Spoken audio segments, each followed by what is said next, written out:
Bangladesh football জাতীয় দলের coach নিয়োগ প্রক্রিয়া একেবারে শেষ প্রান্ত।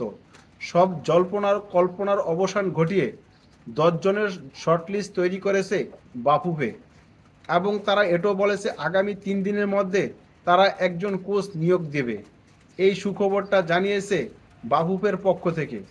কিন্তু এই 10 জন শর্টলিস্ট কোচারদের মধ্যে আলোচনা করবেন সাইফুল বারী টিটু। তাকে দায়িত্ব দেওয়া হয়েছে মানে এই কোচারদের সাথে কথা বলার, মানে বেতন নিয়ে কষাকষি করতে হবে, মানে তাদেরকে কি কি ফ্যাসিলিটি দিবে, মানে কিভাবে তাদের কাজ করতে হবে, তারা কি বলে, তারা কি করতে চায়, তাদের ফিউচার প্ল্যান নিয়ে সাইফুল বারী টিটুর সাথে কথাপতন হবে। তবে আমি একটা কিছু বুঝতে পারি না, সাইফুল বারী টিটুকে কেন এই দায়িত্বটা দেওয়া হলো। যখনই শুনলাম যে সাইফুল বারী টিটুকে এই দায়িত্বটা দেওয়া হয়েছে, সকল কোচারদের সাথে কমিউনিকেশন করবে, কথাবার্তা বলবে, বেতন নিয়ে কষাকষি করবে, তখনই আমি একটু সিন্ডিকেটের গন্ধ পাইতেছি। আপনারা কি এই সিন্ডিকেটের গন্ধটা পাইতেছেন কিনা অবশ্যই যদি বুঝে থাকেন তাহলে এই ভিডিওর নিচে কমেন্ট করে আপনার মতামতটা জানাতে পারেন।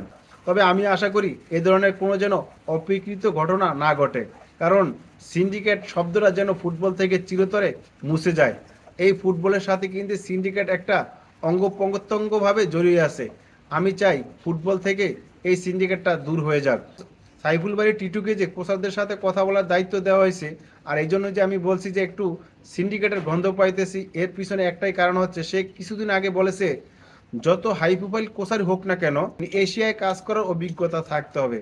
আমি এটা বুঝি না সে এত একজন ভালো মানের মানে কোচার বা তার অনেক খ্যাতিমি রয়েছে, তাকে প্রমোশন দেওয়া হয়েছে, সে কিভাবে এই ধরনের কথা বলতে পারে। একজন ভালো কোচারের কি এশিয়ায় কাজ করতে হবে, আর না হলে সে ভালো কোচার হইতে পারে না।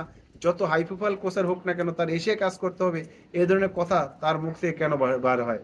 তার মানে হচ্ছে যে এশিয়ার কোচ হলে তারা বুঝাতে পারবে যে আমরা সিন্ডিকেট এভাবে করব, আমরা যেভাবে বলবো সেভাবে তারা চলবে, এরকম। আর যদি ইউরোপের কোনো কোচ আসে, হাই প্রোফাইল কোনো কোচ আসে, তখন তারা যেভাবে বলবে তারা তাদের কথা শুনবে না।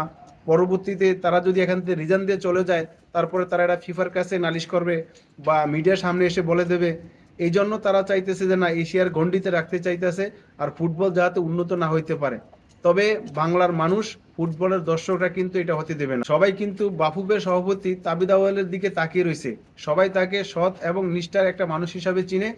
সবাই আশা করতেছে ফুটবল থেকে সিন্ডিকেটটা মুছে ফেলতে চাইতেছে তাবিদ আউয়াল স্যার, কিন্তু সে চেষ্টা করতেছে, কিন্তু সে একলা চেষ্টা করলে তো হইবে না, তার পাশে যে মানুষগুলো আছে তারা যদি ফুল সাপোর্ট করে তখনই কিন্তু সে সাকসেস হবে।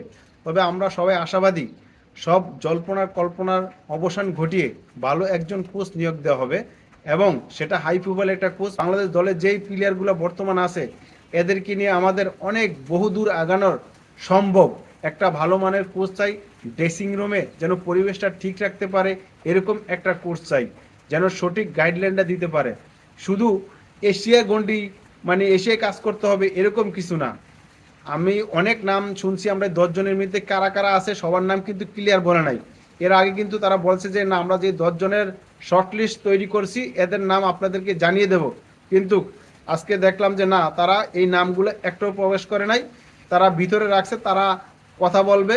মানে এটাই বুঝলাম না, এটাও কি একটা সিন্ডিকেট কিনা, যে আসলে 10 জনের নাম আছে তাদের নাম যদি প্রকাশ করে দেয় তাহলে আউট থেকে কারা ওই কোচারদের সাথে যোগাযোগ করবে যে আসলে কেন আপনাকে বাদ দেওয়া হলো, কি আসে বিষয়। এই ধরনের সিন্ডিকেটের জন্য কি গোপন রাখা হয়েছে কিনা সেটা জানি না।